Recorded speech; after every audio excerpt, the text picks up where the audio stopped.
Yeah, Okay. yeah. This was an experience, all right, because, there's nothing to bring out. Can I get you anything? No, trust me.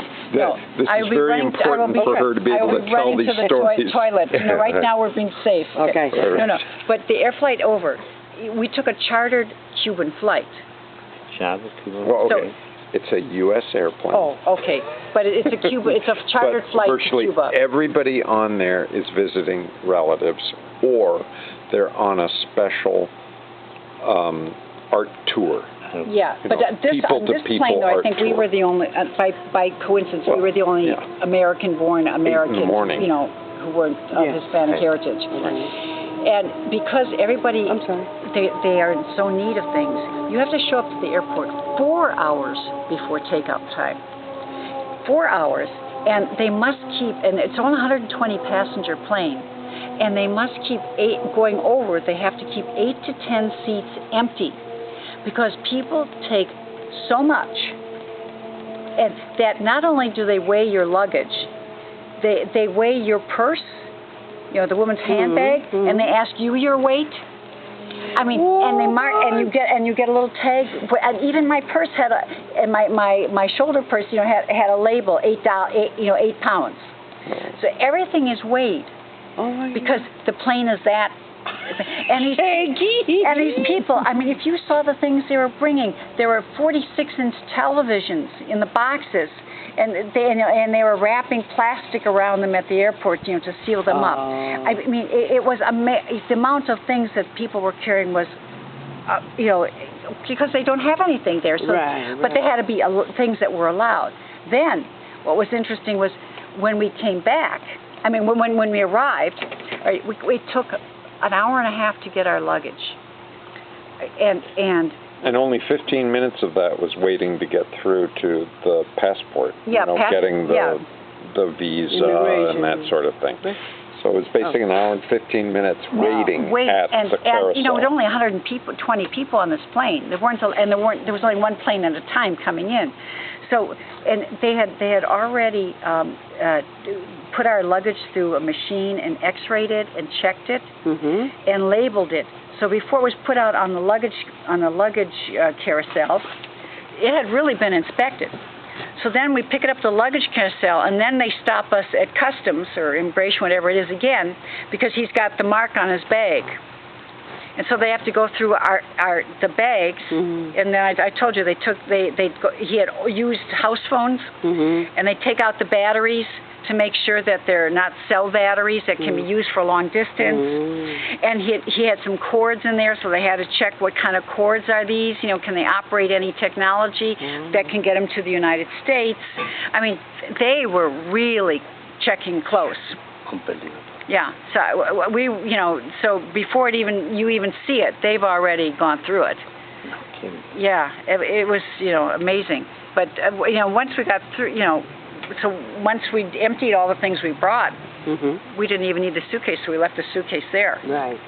Now, the Canadians, do they have special relationships to Cuba? They're the largest group of tourists is Canadian. Right.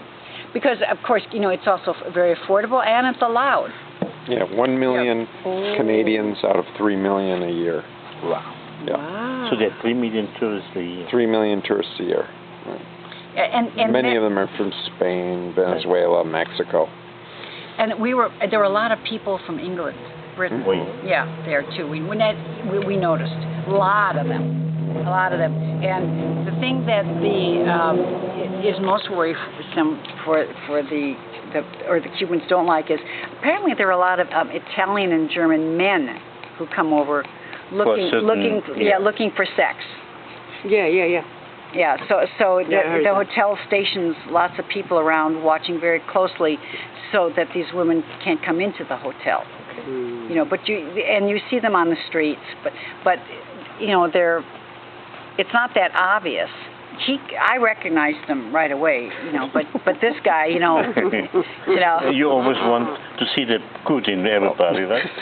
Yeah, You're supposed to be the one who recognizes them, not your wife. Hey, you know, I lived in Greenwich Village for years. You know, I'm just kidding. Yeah, you know, but you know, yeah. So you know, and the women there, you know, dress you saw quite normally, and on the streets though they'll wear short, tight things, you know, and you know. All colors, you know, plying their trade. But another thing there's a sharp difference in status depending on your color. If you noticed in our hotels, there were no black people in the restaurants or cleaning the rooms.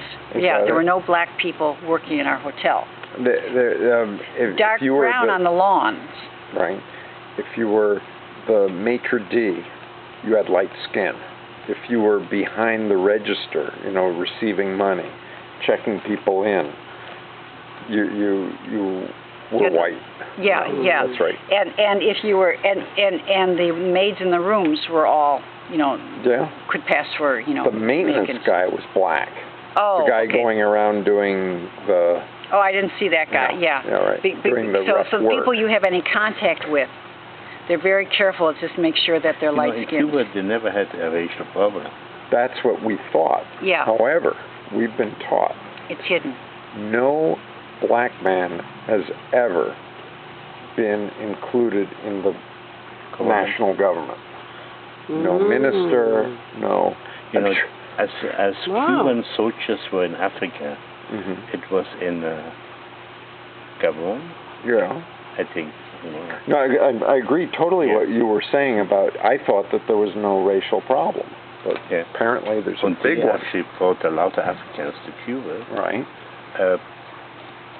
And at the time, I talked with somebody, and he said, "Well, the country is going to change because of these tendencies, you know."